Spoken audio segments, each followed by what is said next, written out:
Hello and a good afternoon to everybody who is watching. We are back for another session as a part of the Let's Hatch It Out series. And today we are going to be talking about sustainability. We're going to be addressing the sustainability crisis that Pakistan is facing and actually talk about what Pakistani startups can do to help and aid this problem.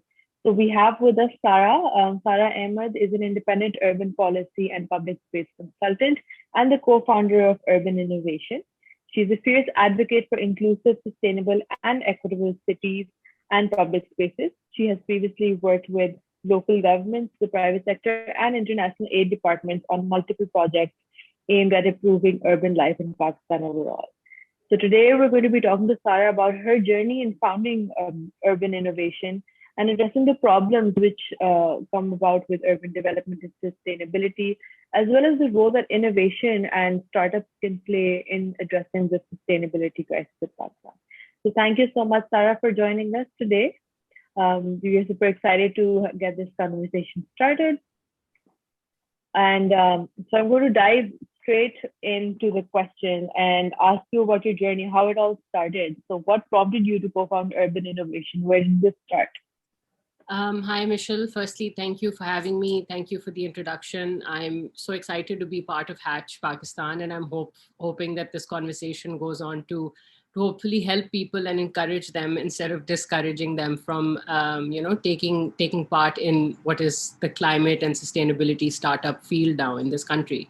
So I don't know if urban innovation is a pioneer because yes, there have been people operating in this space in different cities in Pakistan before, but what prompted urban innovation was, I mean, personally, there was a glaring, there are glaring socioeconomic inequalities in our cities in terms of access, and that access is to health, transport, employment, education, quality recreation, and primarily housing, which is something that's main consideration.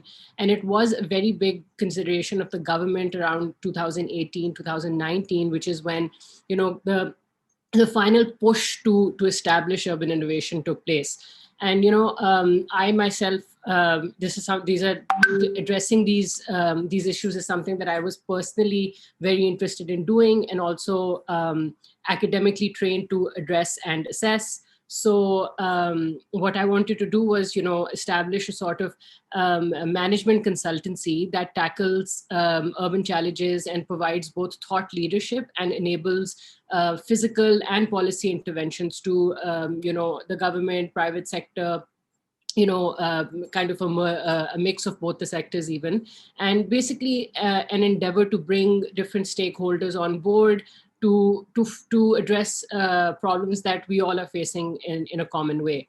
And luckily, I was not alone in wanting to do this, and I found able and very willing partners to do this with. So initially, we started out as a team of 4 people, and we started out as a private limited company. However, we stumbled upon some first-timer issues, and we tried to overcome them internally. And eventually, after a lot of back and forth, we are now just a 2-person partnership between myself and my co-founder, Dr. Naveed Iftikhar. And one of our original founding members, Miss Myra Khan, remains closely affiliated to our cause. And, we always tell Myra that you're not gone. We will get you back somehow in some way. So for now, we're a partnership, and we operate in, we basically want to come and make a name for ourselves through doing advocacy at first, which is our original kind of, first couple of years plan, to kind of make ourselves known out there, whether it's via consulting, whether it's through, small events like we've done. And the vision is to kind of have a multidisciplinary initiative that can bring both those people that are working from an engineering perspective in the city, those people who are working from an architectural perspective, policy perspective, on the same page, and bring meaningful changes into our cities. So that's really what urban innovation is about. It's we're trying to do a bunch of things, but we need a lot of support, going forward into how to getting those things done. So yeah. That sounds great. So you briefly mentioned that there were, of course, as a first time kind of an entrepreneur and starting out this, there were, I bet, a lot of challenges that came about. Working with a team of four people might be one of them that you had to learn over time. So what were some of the other challenges that you have faced and are still facing and have also overcome over these past few years? Right. So, the first issue that I faced, because I was very generously trusted with the responsibility of kind of always just, being the managing, member of the team. My partners, my colleagues had shown that kind of faith in me. So I was a novice in terms of uh, understanding what kind of legal structure, firstly, which was the main kind of challenge I need to overcome, which would be best for us.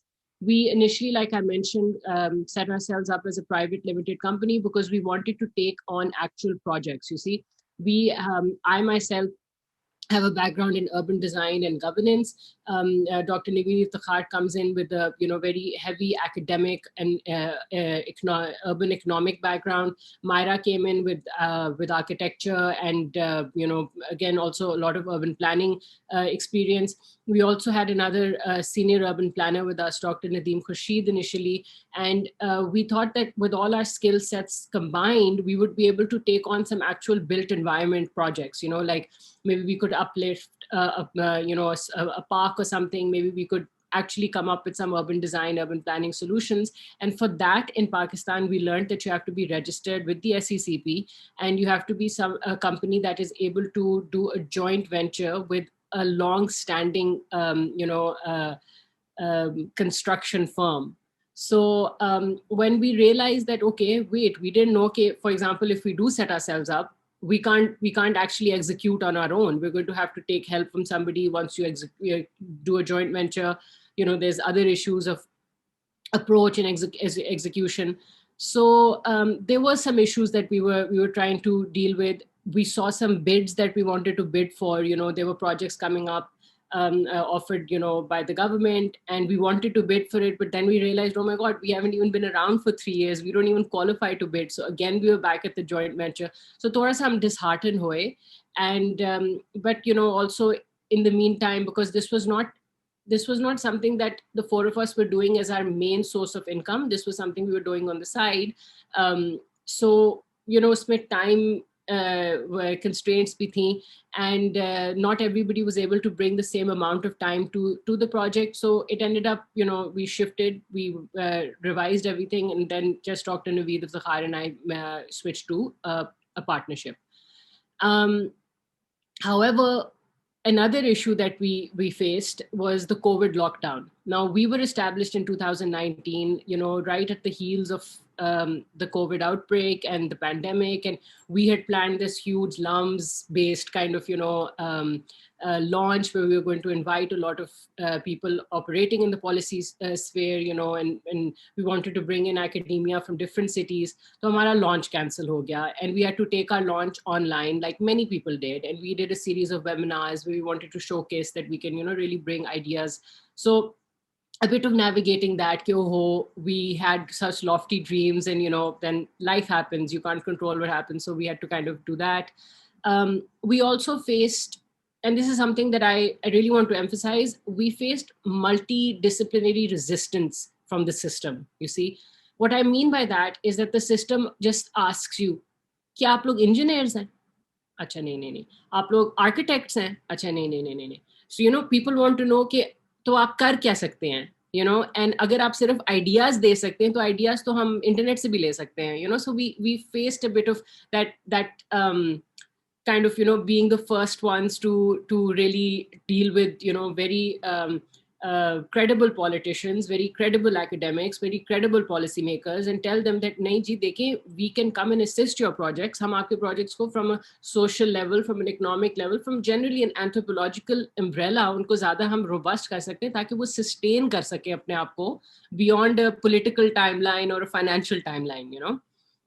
So इसमें हमें अभी तक ये हमारा जो this effort of ours is still ongoing, which is of establishing that acknowledgement that multidisciplinary urban professionals are required in our cities.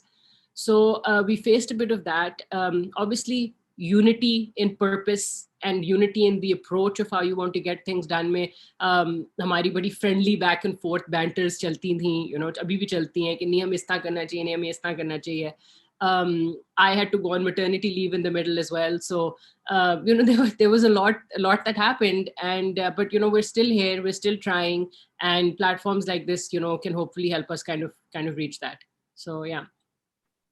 Sahil, I want to talk about two things that you talked about in a little more detail.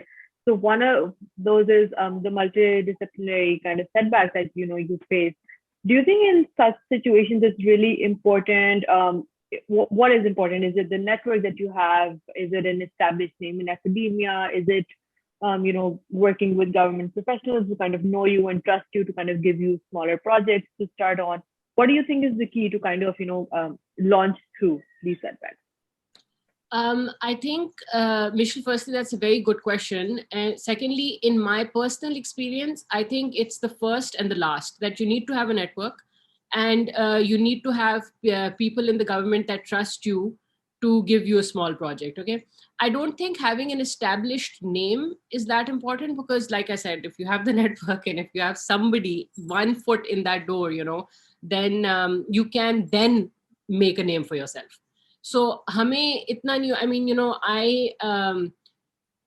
I have obviously faced, this is not exactly what this talk is going to be about, but as a woman operating in this area, I do face an ample amount of gender bias, because this is a very male dominated field, which is changing, which is incredibly changing. Now there are a lot of women that work in urban planning, urban policy, urban design, citizen planning, community participation. It's just that now their voices are slowly becoming more amplified, and I'm happy to know that it's not just me, and they're happy to know it's not just them. So उसमें मुझे थोड़ा सा मेरा network और एक credibility बनाने में मुझे एक systemic resistance तो थी हमेशा. Then I come in with some people maybe consider my academic credentials to be very irrelevant to Pakistan. But I mean, cities are growing in Pakistan, so I can't think of it being more relevant than in the global South. So I face such issues. Ageism is a big one.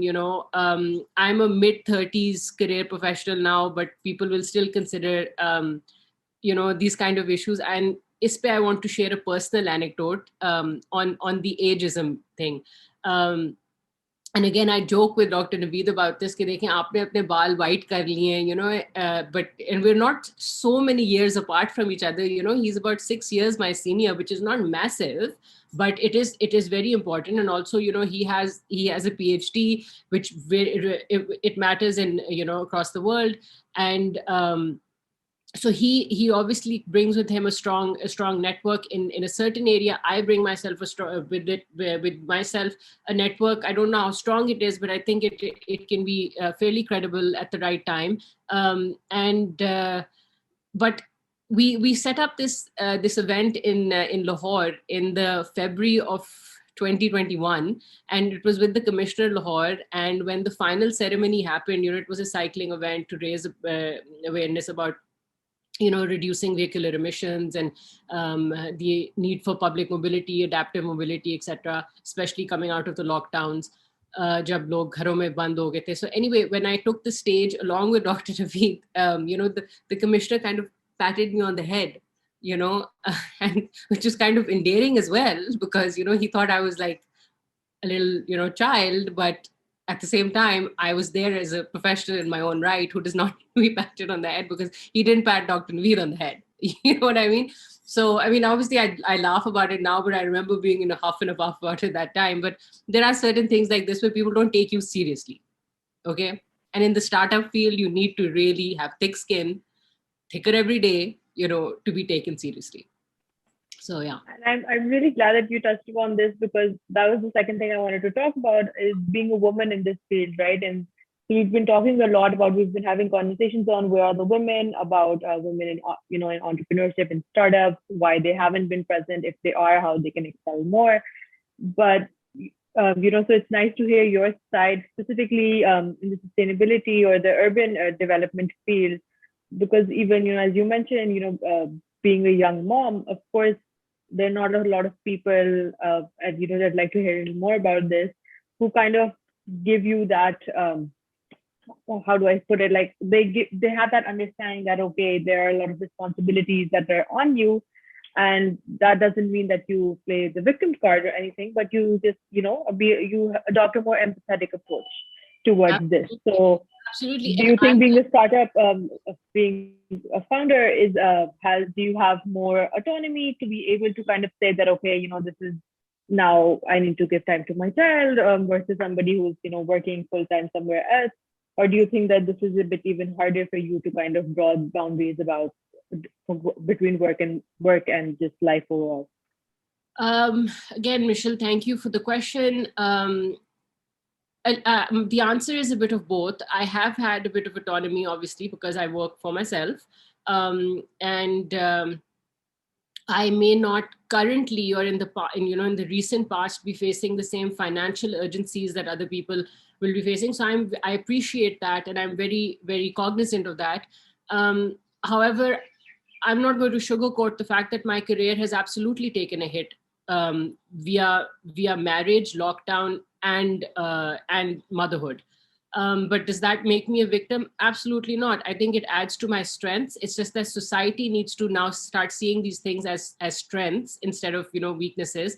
And that's another conversation about what our HR policies need to look like, what our hiring and employment policies need to look like. Women should not need to qualified women who have spent energy and a lot of time and investment on themselves to train themselves in areas. They should not need to work so hard to just get a basic job. you know so my career has definitely, my earning power has near diminished in the recent past. I've had to really scramble for consultancies to do at home, put my child to sleep, and then work at night, write papers all night, then be up like making food in the morning, things like that. So there has been a lot of things. Prior to all this and throughout, I've definitely had a lot of support, from my parents, who've always kind of championed me, doing this. Again, I realize that as a huge privilege that I have. Many women do not share that. I don't know how.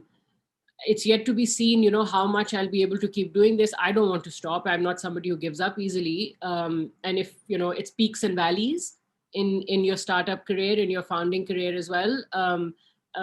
Right now, urban innovation may be at one point, but it may not stay there. If we're at a high, we may face a low. Everybody does. It's up to your ability to kind of get it back there. Yes, my partner has been, patient about this. Dr. Naveed has been patient about me taking on my other responsibilities, as I am patient about him taking on the multiple hats that he wears.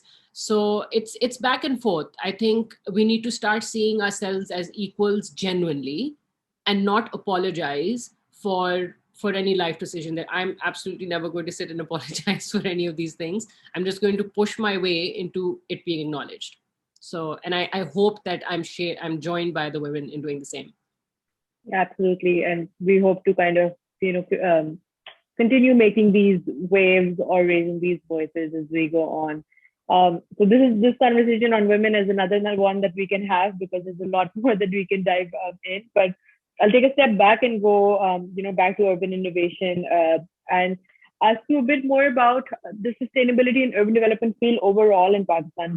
Have you in these past few years seen more startups come about, who are trying to tackle these issues, or do you still think that there's a lot more room for more avenues to be explored?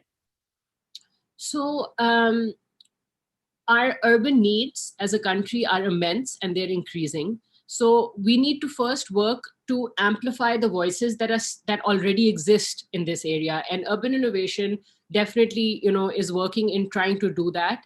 We're doing that via a project that was launched called Reno Mustaqbil, in which we are doing short docu-series highlighting the work of champions in the field of urban sustainability, climate sustainability, that are working in our cities. We've released one series so far. We're in the process of finding people that are doing this work, contacting them, getting them down, and having their work highlighted. So firstly, there is not I don't know if there was a shortage, but with the problems as they increase and the needs as they increase, I think there's always room for more. And actually, I would actually want to share my platform with people who are working in this area, and they feel that they're not being noticed, and they want to be noticed by maybe a possible funder, maybe a possible investor, or they need policy assistance, they need the government to notice them. So I'm totally willing to do that from Urban Innovations, and to encourage and enable. But I definitely feel that more startups should and will arise. They will arise. I mean, the need of the hour is to address climate, to address urban sustainability, and our cities are it. Our cities are fighting at the center of this problem. So I think the human minds are going to come up with more startups, and I'm excited. I'm excited to see what we come up with. And Sai, what kind of issues do you think that can be addressed? So with the ongoing heat wave, with water scarcity, with smog, all these issues that we see on a daily basis that we are being affected by the most. That I think yesterday Pakistan was the hottest country in the world. So what can these startups do to solve these problems, be it on a smaller scale, but how can they start? So the answer is twofold to that, from my limited perspective, because the answer, the problems are grave, and they're not something that just we can address. A problem like smog requires, again, various sectors working together to acknowledge and address the issue. Firm and resolute policy being the first one. So if you are a startup that wants to address things like clean and safe access to drinking water, to clean and better air quality, to a host of issues that we're going to now face in this crisis, don't give up. Firstly, that's my first thing. It's very easy to give up. It's very easy to be disheartened. The system is designed to dishearten you, okay? But don't let it succeed. You succeed by not giving up, okay? Focus on my other suggestion to startups is that focus yourself on one or two issues in the beginning. Don't try to take on too much at the same time. Okay? So if you're intervening to tackle smog, just focus on smog. If you're intervening to tackle access to water, just focus on water. Zyada cheezein mat karo, because the more you focus, the more likely you are to come up with a viable solution, and the more focused your research and action will be. Thirdly, I'd say search for funding. Keep searching, and if you can't find it, fake it till you make it. Like, use the internet, use the power of social media, get your voice out there, and connect with the 99%. Instead of not getting a response from that lucrative 1%, connect with the 99% that is most that is suffering from the problem that you are trying to address. So connect via smart communication techniques. We're having this session primarily in English, but try to see the languages that you need to communicate your problem and your awareness in. Go down to the regional level. Jitna aap log kar sakte hain, kare. Okay, because no effort is going to be lost here. Every effort is important. But I want to circle back to that first thing I said. Even when you are making those efforts, the system's going to make you feel like, hum kyun kar rahe hain ye? Keep doing it. There's no choice now. Unfortunately, we have to keep doing it. And lastly, what I would say to startups who are trying to come up with climate and sustainability based solutions is, don't fear collaboration. Okay? Don't fear that hi hamara koi idea le lega, hi ye ho jayega. Definitely try to strengthen your intellectual property, strengthen those aspects. That is a learning curve that everybody will go through in their life. Everybody's serious and committed to solving issues, but don't fear collaborating with people doing similar work. Knowledge sharing is essential. In Pakistan mein, unfortunately, academia mein bhi, policy mein एक बहुत culture है कि हम लोग ना अपनी information hoard करते हैं. And to be honest, I don't really see anybody who's doing that in the long run succeeding in hoarding information. There's strength in numbers, there's power in collaboration, so keep collaborating. And yeah, I mean, in terms of specific solutions, if you're wondering that, what we can do, that's, Michelle, completely more technical, and I think happy to do a session on that as well. If we do want to focus on like three urgent climate based problems that our cities are facing, I'd be happy to do a session with Hatch on that, on plausible solutions and startup areas, you know. Absolutely.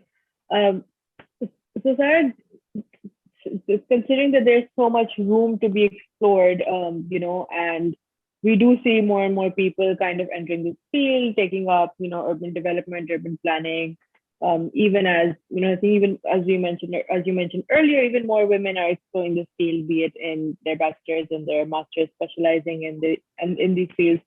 So do you think that the problem really is currently the lack of awareness about this field specifically, like at this moment, or do you think there's a lack of willingness to take action about it or take this seriously? I know there are a lot of debates around Fulani government seriously ले रही, हम climate change को believe नहीं करते. That's also a trend that a lot of people actually believe.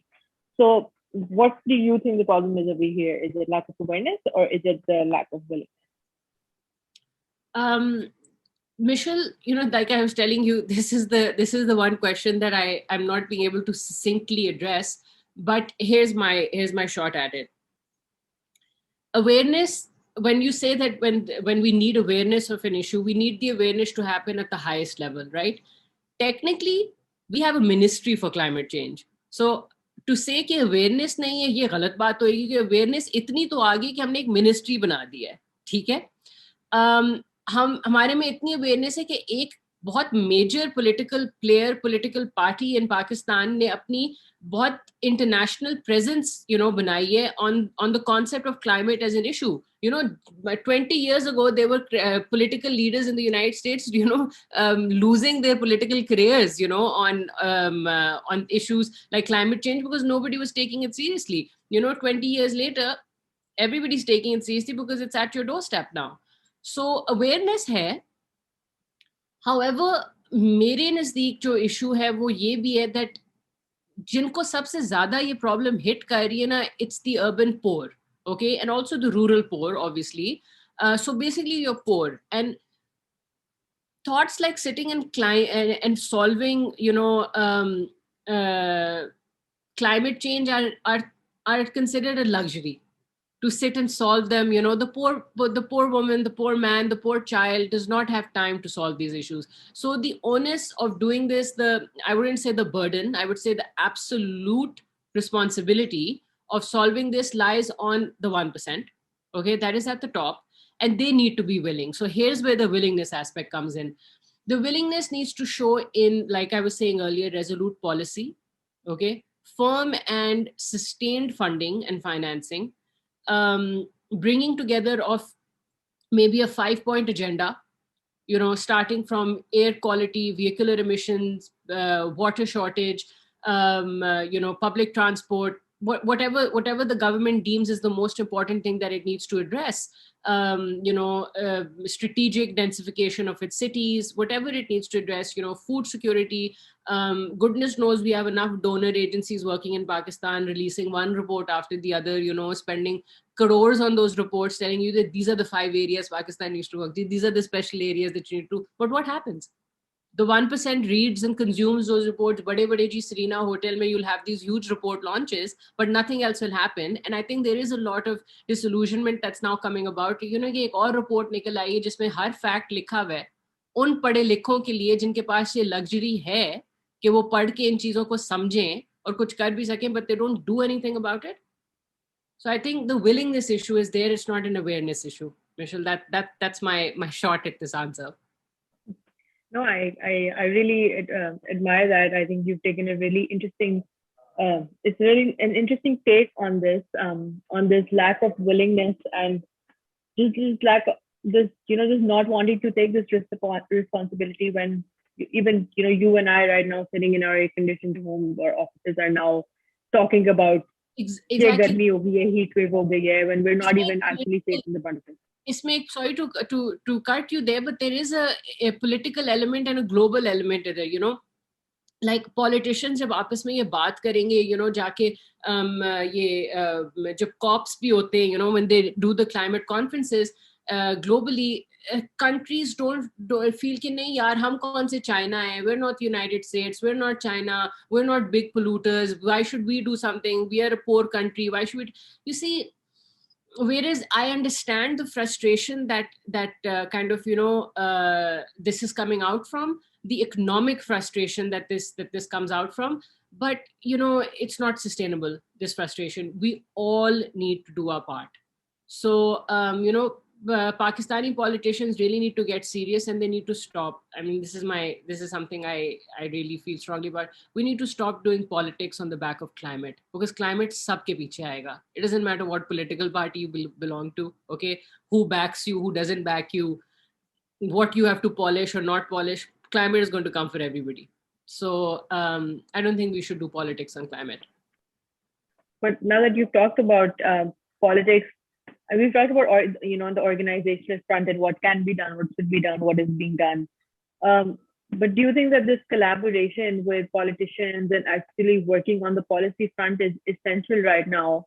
So I see Urban Innovation doing a lot of cycling events recently in Islamabad, and a lot of I think ministers have joined you on that, and you guys are trying to create some noise to actually get people out on the streets. If nothing else. So do you think that's been working? Do you think that's an approach that you guys are going to continue to kind of engage the public and the policymakers as well? So I just want to kind of elaborate on something here. I had a fear, and my partner used to kind of lighten me up on it. I had a fear that we will be labeled and known as the cycle walas, that Urban Innovation, some ministers ko cyclon pe chala raha hai, Islamabad mein roadein band karwa raha hai, this, that. And that is not the whereas that is a very important, the message behind that is important. And I hope the message is not lost, which is, the need to reduce vehicular emission hours in our cities, and the need to increase alternative modes of transport. And it's not just cycling, we are public transport advocates here largely. We want our cities and our neighborhoods to be better connected. So cycling is one thing that we were able to continue because we had the organizational support from the city administration previously in Islamabad. And also we had very generous support from the European Union in Pakistan, and from Grana.com, which was, a company that came and sponsored a lot of our events as well. So our partnerships, kind of were able to sustain, and we were able to have this event for a long time, that it got noticed. Okay. So that was a learning curve for us, because we realized that you have to keep at it. But keeping at it requires other people to trust in you. And we were lucky, like I said, that the administration trusted us, the EU partnered with us, and Grana.com sustained their support of us. So we were able to amplify. Then Islamabad Biking Association also lent really good support. So it was a success of collaboration again. And through that, we got noticed, and we were able to bring the previous foreign minister, Mr. Shah Mahmood Qureshi, to come and bike with us and raise awareness on this issue. However, I remain concerned about the long-term success of that awareness, and what is actually done. I mean, we were not in it. At least I'm never in it for the headlines and for the vision, like the visibility rather. I'm in it for the long run. Ke hoega kya?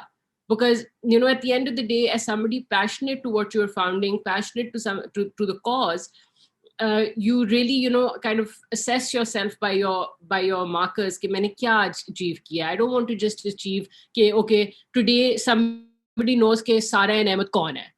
That's not going to have better air quality in our cities. That's not going to make somebody have access to water. That's not going to let a child have access to school via public transport, any of that. So I kind of want to switch towards policy, and the policy front needs to do more, which is what I want to kind of focus on. That you cannot succeed in any country, in any city, in anywhere in the world if the government does not put complete backing and support to an idea or an endeavor that is as important as climate and sustainability. So sustainable initiatives need to be onboarded by the government. Okay. serious restructuring and re-strategizing of how we do our financing and how we do our municipal funding in particular needs to take place. Meaning that we need to critically assess what is the long-term, benefits of certain infrastructural projects that we undertake in our cities.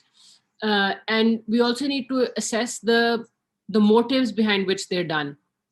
Sometimes a project has very high political worth, but very low socioeconomic and climate sustainability worth. So yes, I'm coming at the flyovers. Yes, I'm coming at the underpasses. Yes, I'm coming at the ring roads in Rawalpindi. Yes, I'm coming over at all these highways and infrastructure projects that, have very lofty numbers attached to them. But at the end of the day, they're just making more people dependent on cars and less people, being able to access any form of reliable public transport. And जब अगर आपने public transport की तरफ एक commitment एक policy level से नहीं बनाएंगे तो that's the first thing that our cities need right now, more and more public transport. And I'm joined by many credible names in the industry who are doing this work. We need to also reassess the way that the kind of construction materials that are being okayed and regularized in our cities, by our ministries, by our development authorities. Is this the right building material that we need to use? Should we discontinue something? Should we increase something? What are our urban gardening techniques? Do we have any? What are the expertise that we're using? So there is a lot of policy kind of interventions that need to take place, but they can only take place if, right now there's all these there's a coalition government, Keneco, in place. This was the best time for everybody to come on board and make a very big statement that we are together on climate and हम नहीं हटेंगे इससे. आजकल में आप लोग release कर लेते कोई document, so that, but no, it was seen as like, like I said, they were doing politics on the back of climate, and that's unfair. So I think policy front, but there's a lot that needs to take place. And at the risk of being, sorry, I'm going on at the risk of being, unpopular, but I'm going to keep at it. I'm going to keep calling out our politicians and asking them to do more. I use my Twitter on this. I have a very, very small, humble Twitter account, but I'm very lucky. I recently tweeted to Senator Sherry Rahman. She got back to me. I was very surprised. She said, she asked me to DM her. I personally messaged her on Twitter, and then she's asked me to get in touch. And I now want to give her a few points, which I have shared with her. Some immediate actionables, pro bono, not asking for money, not asking my name in it, just saying, because I have a child who will use these cities, maybe do it for your children or whatever. And I was always available in my private and professional capacity to help the previous government as well. But it is what it is. So I'm going to keep at it.